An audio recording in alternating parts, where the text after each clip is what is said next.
అందరికీ welcome to social post. మనందరికీ తెలుసు ఇప్పుడున్న జనరేషన్‌లో, ఇప్పుడున్న సిట్యుయేషన్‌లో ఐటీ కంపెనీలో జాబ్ కొట్టడం అనేది అందరికీ ఒక కలగా మిగిలిపోయింది. ఎందుకంటే దాంట్లో హై పొజిషన్స్ ఉంటాయి. హై సాలరీస్ ఉంటాయి. అండ్ మంత్లీ, ఇయర్లీ, యాన్యువల్లీ ఖచ్చితంగా పొజిషన్స్ చేంజ్ అవుతూ ఉంటాయి. పొజిషన్స్ చేంజ్ అవుతున్న కొద్దీ వాళ్ళకి ఇంక్రిమెంట్స్ కూడా ఉంటాయి. బట్ స్ట్రెస్ అది ఇది అని పక్కన పెడితే ఈ అమీర్పేట్ అనేది USA, United states of Ameerpet దానిలాగా ఇది నిర్మాణం అయిపోయింది. సో ఇక్కడ చాలా ఆఫర్స్ ప్రొవైడ్ చేస్తున్న ఇన్స్టిట్యూట్స్ ఉన్నాయి. ఇక్కడ చదువుకున్న స్టూడెంట్స్ ఉన్నారు. సో వాళ్ళందరినీ అడిగి అసలు వాళ్ళు ఏం నేర్చుకుంటున్నారు, వాళ్ళు నేర్చుకునే దానికి ఇక్కడ స్కోప్ ఉందా, ఒకవేళ ఆ స్కోప్ ఉంటే వాళ్ళకి ఇప్పుడు ఎంఎన్సీ కంపెనీలో వాళ్ళకి జాబ్స్ వస్తున్నాయా, ఇవన్నీ మనం స్టూడెంట్స్ దగ్గరికి వెళ్ళి, లెక్చరర్స్ దగ్గరికి వెళ్ళి వాళ్ళనే మాట్లాడి తెలుసుకుందాం. Hello sir. హలో. మీ పేరు? శ్రీనివాస్ రెడ్డి. సో శ్రీనివాస్ రెడ్డి గారు, ఓకే. ఇప్పుడు అమీర్పేటలో చూసుకున్నట్టయితే ఓకే. చాలా వరకు ఐటీ జాబ్స్ గురించి కోర్సెస్ ఆఫర్ చేసే ఇన్స్టిట్యూట్స్ చాలా ఉన్నాయి. గుడ్. అండ్ నేర్చుకునే స్టూడెంట్స్ కూడా చాలా ఎక్కువ అయిపోయినారు. ఓకే. బట్ కట్ చేస్తే మొన్నటిదాకా ఉన్న ఐటీ కంపెనీస్ అన్నీ ఒక్కసారి ఏఐ వచ్చి అడ్వాన్స్డ్ అయిపోయి జాబ్లు పోయినాయి. ఓకే. మళ్ళీ ఇప్పుడు డీప్ సీక్ అని ఇంకోటి వస్తుంది. ఓకే. నిజంగా ఇక్కడ నేర్చుకునే వాళ్ళకి ఆ. రేపటి రోజున ఐటీ సైడ్ వెళ్తే ఆ. జాబ్స్ అనేటివి ఉన్నాయా? మీ పరంగా చెప్పండి. ఓకే. అంటే కోర్సు నేర్చుకోవాలి. స్టూడెంట్స్ గ్రాడ్యుయేట్ అయిపోయింది, సాఫ్ట్వేర్ ఇండస్ట్రీకి రావాలనుకున్న వాళ్ళకి ఫస్ట్ గుర్తుపెట్టుకోవాల్సిందంటే అప్డేట్ కావాలా. ఎప్పుడైనా అప్డేట్ అవుతాము అనుకున్నప్పుడే సాఫ్ట్వేర్ ఎంటర్ కావాలి. మెయిన్ అదొక క్వశ్చన్. తర్వాత జాబ్ కోసం అనేది చదవకండి ప్లీజ్. అంటే తినకపోయినా, ఓకేనా, నిద్రపోకపోయినా ఈ సాఫ్ట్వేర్ కోర్స్ చదువుకుంటే అలసిపోవద్దు, స్టెయిన్ కావద్దు. మెయిన్ అంత ప్యాషన్గా ఉండాలి, అంత ఇంట్రెస్ట్గా ఉండాలి. ఎవ్రీథింగ్ చినిపోయిన బట్టలు వేసుకున్నా పర్లేదు, నేను సాఫ్ట్వేర్ కూడా చదువుకుంటా. అంత పిచ్చి ఉండాలి. సాఫ్ట్వేర్ అంటే ఒక పిచ్చి. అంటే మీరు ఏ ఫీల్డ్ అయినా సక్సెస్ అయిన వాళ్ళని చూడండి, వాళ్ళ ఆ ఫీల్డ్లో పిచ్చి ఉంటుంది చాలా. అంత ఇప్పుడు క్రికెట్ సచిన్ అనుకో, రాకముందు చాలా ప్రాక్టీస్ చేసి ఉంటాడు. అంత పిచ్చితనం, అంత మ్యాడ్తనం ఉంటేనే కోర్స్ నేర్చుకోవాలి. ఆ తర్వాత ఏదో ఉద్యోగం వస్తుందని అనుకోకండి, మళ్ళీ అగైన్ జాబ్ వచ్చినాక మళ్ళీ అప్డేట్ అవ్వాలి. అప్డేట్ అనేది నాట్ ఓన్లీ స్టూడెంట్ అండి, బిజినెస్ చేసే వాళ్ళకి. For example Nokia company update కావాలి, ఇప్పుడు ఎక్కడ ఉంది? లేదు. అట్లా సో గుర్తుపెట్టుకోండి, జాబ్ వచ్చిన సాఫ్ట్వేర్ చదువుకుంటే జాబ్ అవుతుంది, అప్డేట్ అవుతాం అనుకున్నప్పుడే సాఫ్ట్వేర్లోకి ఎంటర్ కావాలి. ముఖ్యంగా సాఫ్ట్వేర్ డిఫరెంట్ అప్డేట్ కావాలి. Okay, right. మెయిన్ ఇది. ఇంకొకటి డీప్ సీక్ ఏంటి అసలు 100 కోట్ల భారతీయులు ఉన్నాము. ఒక అమెరికా అంటే టెక్నాలజీ అంటే అమెరికా అంటే టెక్నాలజీ కదా, ఆ ఏఐని మనం బీట్ చేయలేకపోతున్నాం.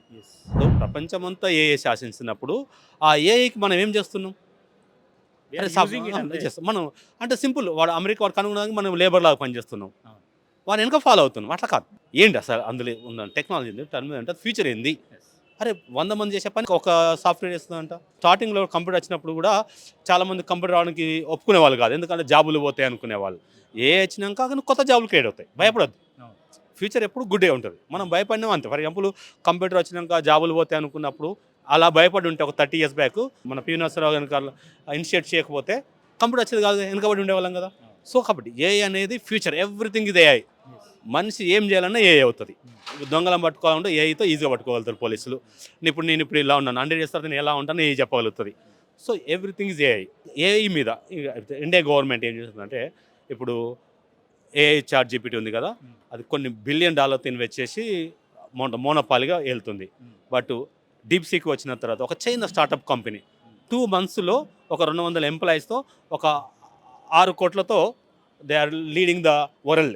అసలు డీప్ సీక్ అంటే అసలు ప్రపంచంలో ఒక్కొక్కరికి వణుకు పుడుతుంది, సాఫ్ట్వేర్ కంపెనీ వణుకు పుడుతున్నది. ఆ సాఫ్ట్వేర్ కంపెనీ రిలేటెడ్ ఎకనామిక్స్ అందరికీ ఫర్ ఎగ్జాంపుల్ ఎన్విడియా షేర్ అయితే బీభత్సంగా పడిపోయింది. డీప్ సీక్ కొద్దిగా చాట్ జీపీటీకి ఆల్టర్నేటివ్ అని తెలియగానే ఎన్విడియా షేర్ పడిపోయింది. ఎక్కడో చైనాలో ఉన్న డీప్ సీక్ అనేది అక్కడ వాళ్ళు లాంచ్ చేస్తే, ఇండియాలో ఉన్న అనంతరాజ్ అనే ఒక డాటా సెంటర్ కంపెనీ పడిపోయింది, 20% పడిపోయింది.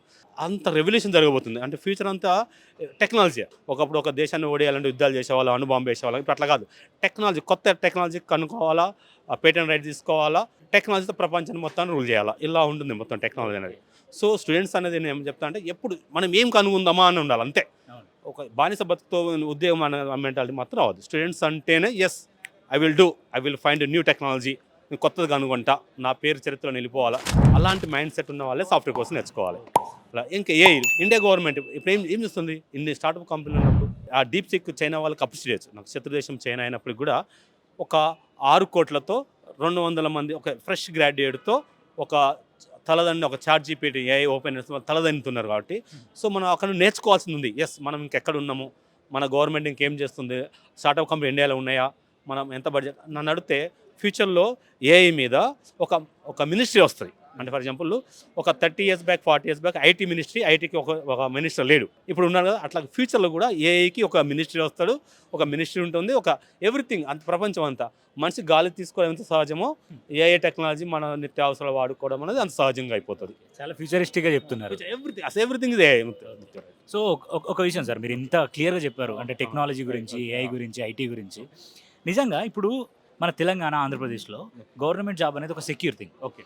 సో బట్ ఇప్పుడున్న స్టూడెంట్స్ ఎవరైతే ఉన్నారో ఈ జనరేషన్ స్టూడెంట్స్ గవర్నమెంట్ సైడ్ కాకుండా కంప్లీట్ ఐటీ సైడ్ వస్తున్నారు. ఎందుకు అలా అయ్యింది అనుకుంటారు అసలు బేసిక్గా? చెప్తాను. అంటే సాఫ్ట్వేర్ చదువుకోగానే జాబ్ వస్తుంది ఈజీ. బట్ మీరు ఒక సివిల్ మెకానికల్ కావాలా, ఒక అంటే నువ్వు అందులో పీజీ చేయాలి. ఒక నార్మల్ గ్రాడ్యుయేట్స్ పనికిరావు, పీజీ చేయాలి. మళ్ళీ పీజీ చేసిన తర్వాత మళ్ళీ డాక్టరేట్, మాస్టర్ చేయాలి, అప్పుడు జాబ్ వస్తుంది. అప్పుడు ఈ సాఫ్ట్వేర్ కోసం కన్నా మంచి సాలరీస్ వస్తాయి, ఫ్యూచర్ ఎక్కువ ఉంటుంది, స్ట్రాంగ్గా ఉంటుంది. బట్ గ్రాడ్యుయేట్ కానీ జాబ్ కావాలన్నప్పుడు సాఫ్ట్వేర్ చాలా మంది ఫేవర్ చేస్తారు. ఇంకొకటి మన యొక్క ఈ ఎడ్యుకేషన్ సిస్టమ్ కూడా చాలా ఓల్డ్ అప్డేటెడ్. అసలు ఇండస్ట్రీలో ఇక్కడ ఏం జరుగుతుంది అనేది సిలబస్లో ఉండాలి. అక్కడ సాఫ్ట్వేర్ కంపెనీస్కి, ఇండస్ట్రీకి ఇక్కడ గ్రాడ్యుయేట్స్తో అనుబంధం ఉండాలి.